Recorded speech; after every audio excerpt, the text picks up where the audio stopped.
you're driving intoxicated and you have a 2-year-old on the second passenger row that's not even in a proper car seat, just in a seatbelt. Welcome to the Court of Justice. Court is calling 2023 CR 8486, State of Texas versus Annabel Marie Vea. Can I have parties announced for the record for the state? Daniel Escobar for the state of Texas. Paul Escobar for the defense. And are you Miss Vea? Yes. Is it Vela or Vela? Vela. Vela. Okay. Probation, this is an application. Counsel, did you receive all the discovery in this case and review it with your client? Yes, we did, Your Honor. Court will find that the state is in compliance with discovery.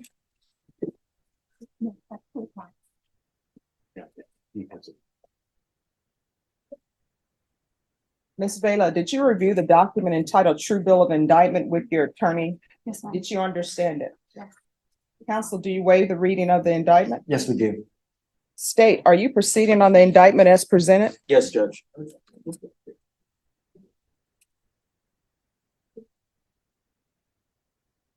Showing you what's entitled Application for Community Supervision. Did you review that with your attorney? Did you understand it? And did you sign it? All right, I'm going to show you what's entitled Court Admonishments. Did you review that with your attorney? Did you understand it? Did you sign it in all the appropriate places? Yes, ma'am. All right, did you understand you're charged with driving while intoxicated with a child under the age of 15 as a state jail felony? Range of punishment is anywhere from 180 days up to 2 years in the state jail facility Yes, ma'am. and up to a $10,000 fine. Did you understand? Yes. If you have a plea bargain agreement with the state, the court does not have to follow your plea. If for any reason the court doesn't follow your plea and gives you more than you bargained for, the fact that you entered a plea will not be used against you and you will be allowed to withdraw your plea. Did you understand?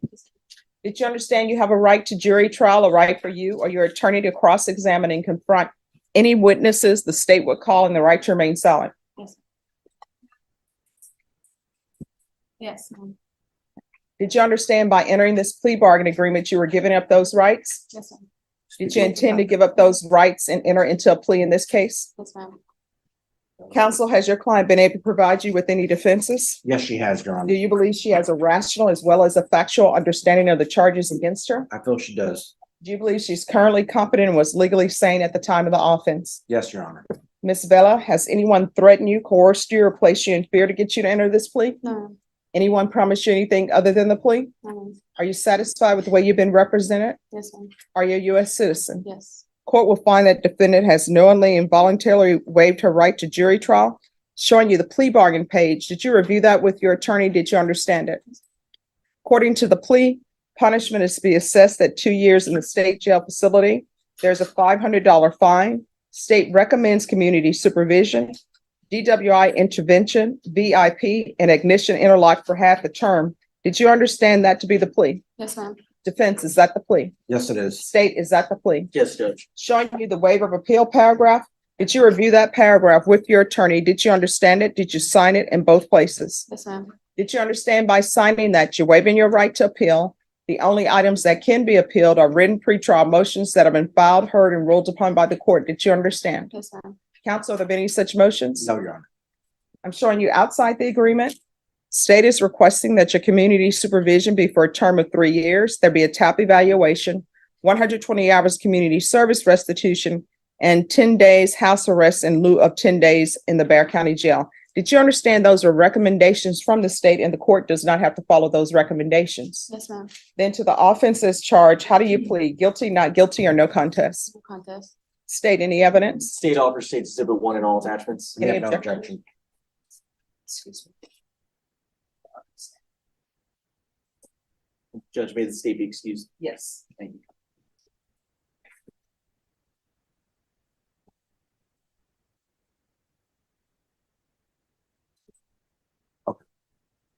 I'm going to show you what's entitled waiver and consent to stipulation of testimony and stipulations.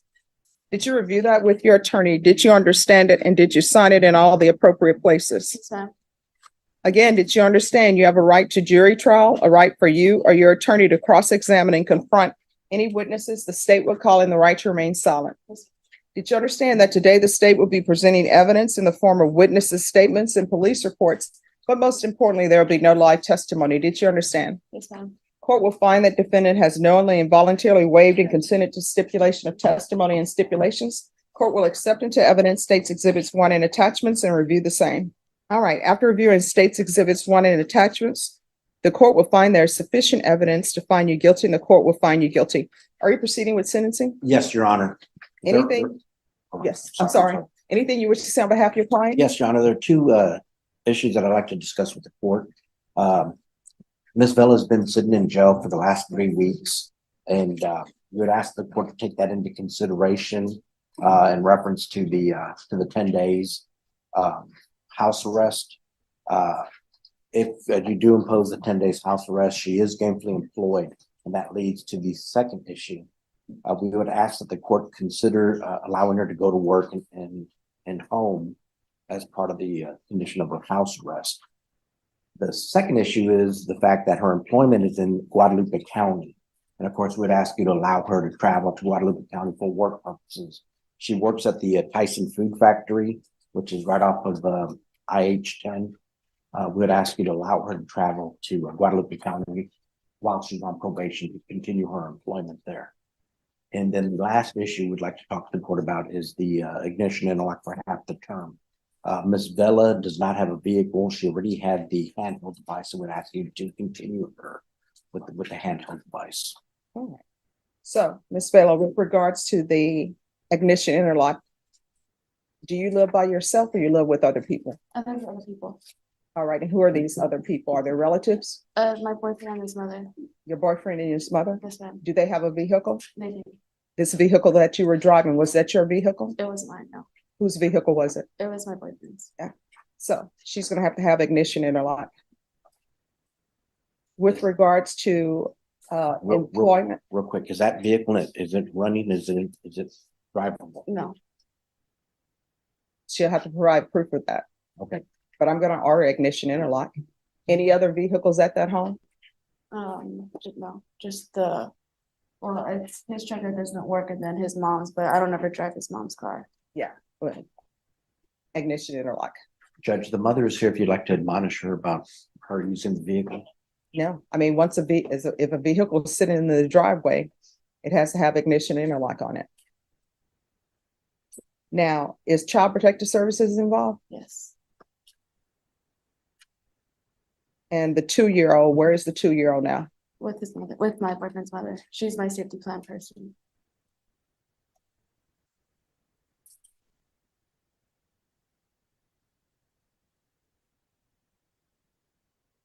So tell me, what were you thinking? Because I read the report, not only were you intoxicated with a 2-year-old in the car, but the 2-year-old was not even in a proper carrier. 2-year-old is just in a seat, in a seatbelt. I wasn't, I don't know.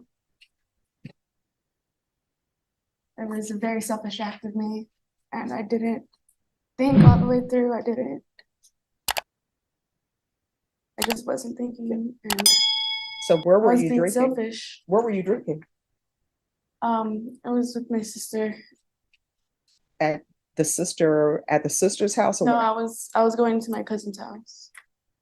So I was with my sister hanging out, and then I just thought to go hang out with my cousin. And The question was, were you at your sister's house? Were you at a bar, at a club? yeah, we were just at my sister's house. So you're at your sister's house drinking. Does she have children as well?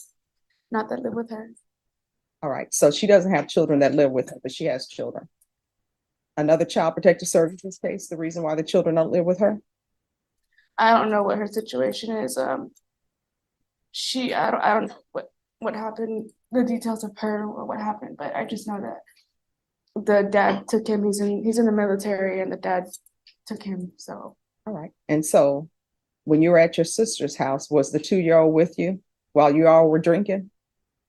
yes. All right. Just wandering around while you all are drinking. Yes. So then after you finish drinking, then what do you do? Stumble to your car? Because in the police report, it says when they pulled you over, you almost fell out of the vehicle.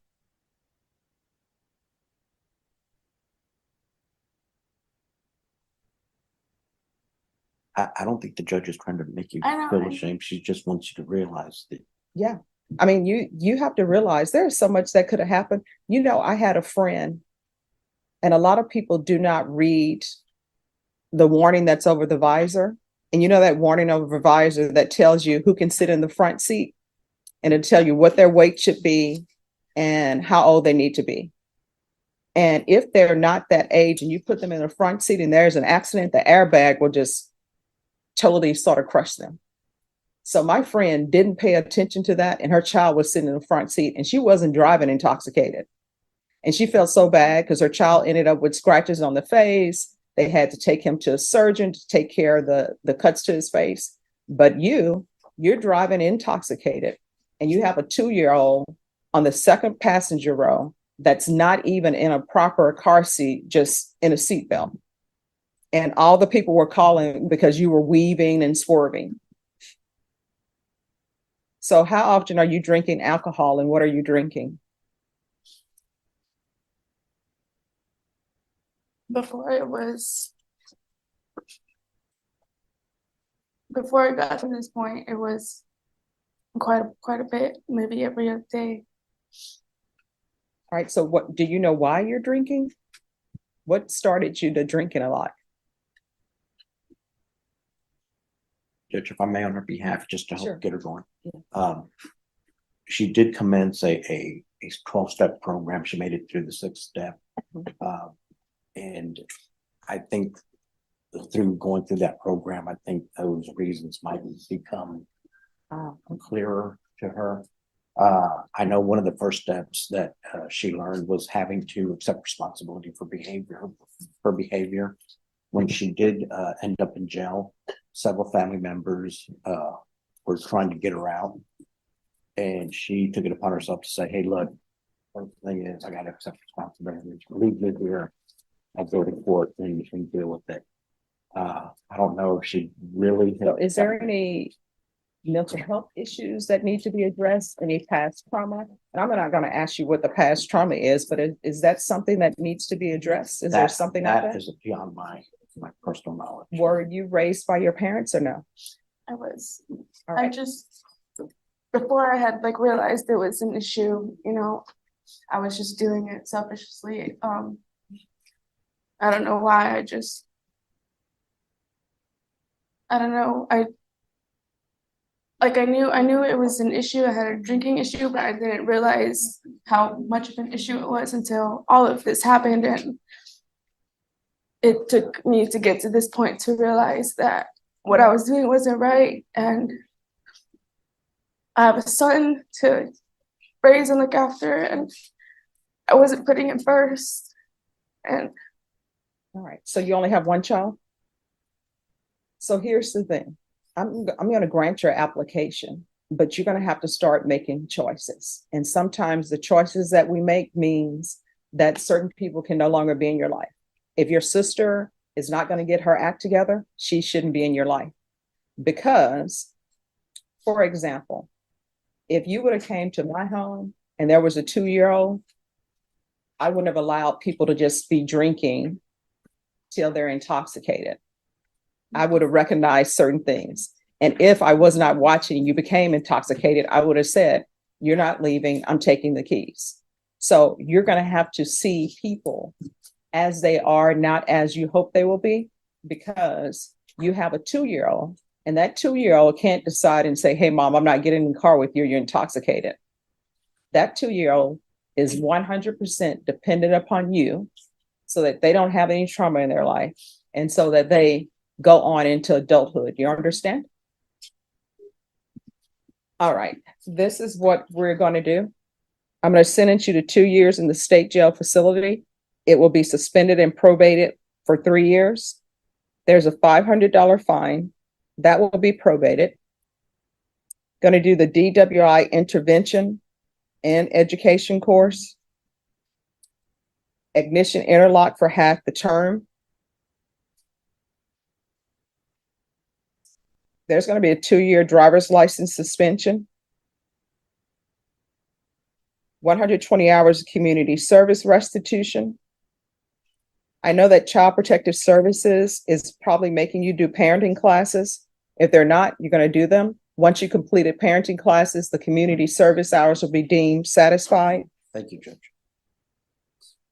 There's going to be 30 days partial GPS for employment. I'll ask that the fees be waived or deferred. There's to be regular reporting by Zoom or in person.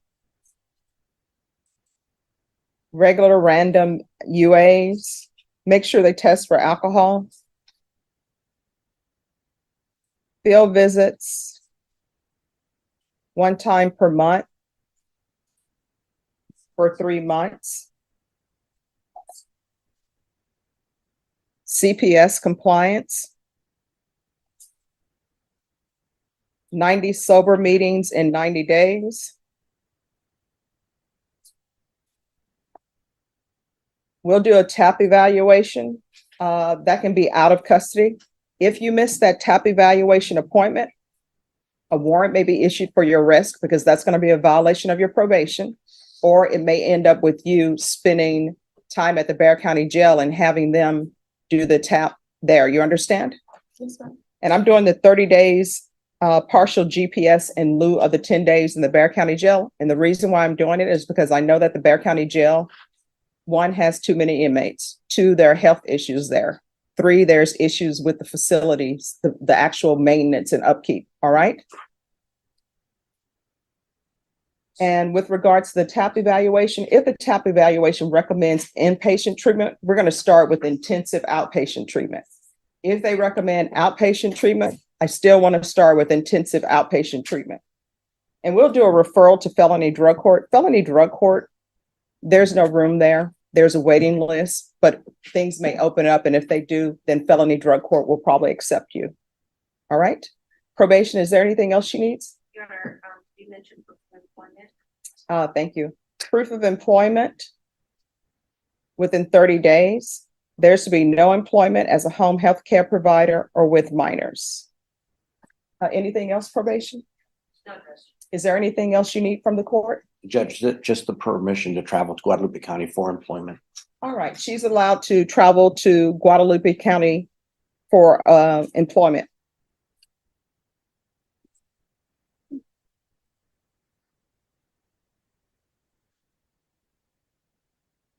All right, is there anything else you need from the court? You need to say yes or no. All right, I'm showing you what's entitled trial court certification of, you probably need to come around. I'm showing you what's entitled trial court certification for defendant's rights to appeal. Did you review that with your attorney? Did you understand it? And did you sign it? Yes. Because this is a plea bargain agreement, because I followed your plea bargain agreement, and because you waive your right to appeal, you do not have the court's permission to appeal. Do you understand? Because this is a felony conviction, you're not allowed to own or possess any weapons or ammunition. If you have a question over what a weapon or ammunition is, you'll need to speak to an attorney. Do you understand? All right, good luck to you. The case of Annabel Marie Vea begins as a standard felony DWI plea, but quickly morphs into a gripping drama about parental responsibility and the long shadow of trauma. Vea pleads guilty to driving while intoxicated with her 2-year-old child, who was not in a proper car seat. The state presents its evidence, and the court finds her guilty. Her defense attorney requests leniency, citing her employment and lack of a vehicle. Then, Judge Stephanie Boyd takes control, shifting the hearing from procedure to profound personal reckoning. She fixes the defendant with a gaze and asks the pivotal, emotionally charged question. Tell me, what were you thinking? You were intoxicated with a 2-year-old not in a proper carrier. Vea's reply is a quiet admission of failure. It was a very selfish act of me. I just wasn't thinking. This moment crystallizes the case's gravity. The drama deepens as Judge Boyd probes further, uncovering that Vea was drinking every other day prior to the offense. Though the defense mentions a new 12-step program, Judge Boyd sees a person at a critical crossroads. She acknowledges past trauma but emphasizes brutal accountability. You're going to have to see people as they are, not as you hope they will be. What follows is Judge Boyd's masterful, devastating sentencing. She suspends the 2-year jail term but unleashes a 3-year probationary sentence designed to micromanage Vea's recovery and protect the public. The list of conditions is exhaustive and relentless. DWI intervention, ignition interlock, a 2-year license suspension, 120 hours of community service, parenting classes, and 30 days of GPS monitoring just for work. Crucially, Judge Boyd orders full compliance with Child Protective Services, 90 sobriety meetings in 90 days, random alcohol testing, and a ban on working as a home health aide or with minors. She refers Vea to felony drug court, making it clear this is her one chance to rebuild. Judge Boyd doesn't just sentence Annabel Vea, she architecturally deconstructs her life to rebuild it with safeguards. Every condition is a direct response to this selfish act that endangered a child. The hearing concludes not with prison bars, but with the invisible, stringent walls of what may be the most controlling probation possible, a sentence that destroys her old patterns to force a new, sober path.